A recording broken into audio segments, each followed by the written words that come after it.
मैं हूं भगवान जगन्नाथ। मैं वही हूं जो युगों युगों से पूरी नगरी में रथ पर सवार होकर चलता आ रहा हूं। पर आज मैं तुम्हें अपने रहस्य का वो सत्य बताने आया हूं जिसे केवल भाग्यशाली ही जान पाते हैं। लोग मुझे जगन्नाथ कहते हैं, पर क्या तुम जानते हो मैं कौन हूं? मैं वही हूं जो द्वारका में श्री कृष्ण था, वही जिसने अर्जुन को गीता सुनाई, वही जिसने राधा के प्रेम को साक्षात ईश्वरत्व में बदल दिया, वही जिसने अधर्म के सामने धर्म को विजयी बनाया।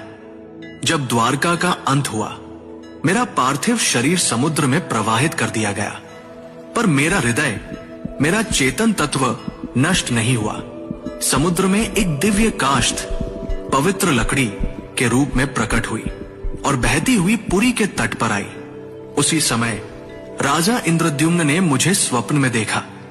हे राजन, ये कोई साधारण लकड़ी नहीं, ये मेरा शरीर है, इससे मेरा विग्रह बनवाओ। राजा ने आदेश दिया। मूर्ति बनाने के लिए एक वृद्ध पुरुष प्रकट हुए। उन्होंने कहा, इन्हें गुप्त रूप से बनाऊंगा, कोई द्वार मत खोलना। वो कोई और नहीं, स्वयं विश्वकर्मा थे। जब मूर्तियां बन रही थी, रानी की चिंता बढ़ी। द्वार खुलवाया गया। मूर्तियां अधूरी थी। मेरे हाथ नहीं थे, मेरे चरण नहीं थे, पर तभी आकाशवाणी हुई, यही मेरा विराट रूप है, यही मेरा जगन्नाथ स्वरूप है, जहां मैं हर सीमा से परे हूं। जो मूर्ति नहीं, चेतना है, जो धर्म का रक्षक है। राजा ने मेरे उस दिव्य हृदय को मूर्ति में प्रतिष्ठित किया। वो हृदय जो श्री कृष्ण रूपी मेरी चेतना का केंद्र था, वो आज भी मेरी मूर्ति में वास करता है। हर 12 से 19 वर्षों में जब मेरी मूर्तियां बदली जाती हैं, उस हृदय को गुप्त रूप से नव विग्रह में स्थापित किया जाता है। कोई उसे देख नहीं सकता, कोई उसका वर्णन नहीं कर सकता, क्योंकि वो हृदय भौतिक नहीं, दिव्य है। मैं वही हूं जो कृष्ण है, विष्णु है, और फिर भी सबसे परे है।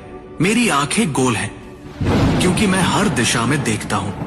जब मैं अपने भाई बलभद्र और बहन सुभद्रा के साथ रथ पर सवार होता हूं, तो वो यात्रा कोई उत्सव नहीं, वो क्षण है जब मैं मंदिर से निकलकर भक्तों के हृदय तक पहुंचता हूं। जब तुम मुझे सच्चे हृदय से पुकारोगे, ओम नमो भगवते जगन्नाथाय, तो तुम पाओगे कि मैं तुमसे कभी दूर था ही नहीं। मैं वही था तुम्हारे भीतर, तुम्हारी चेतना में।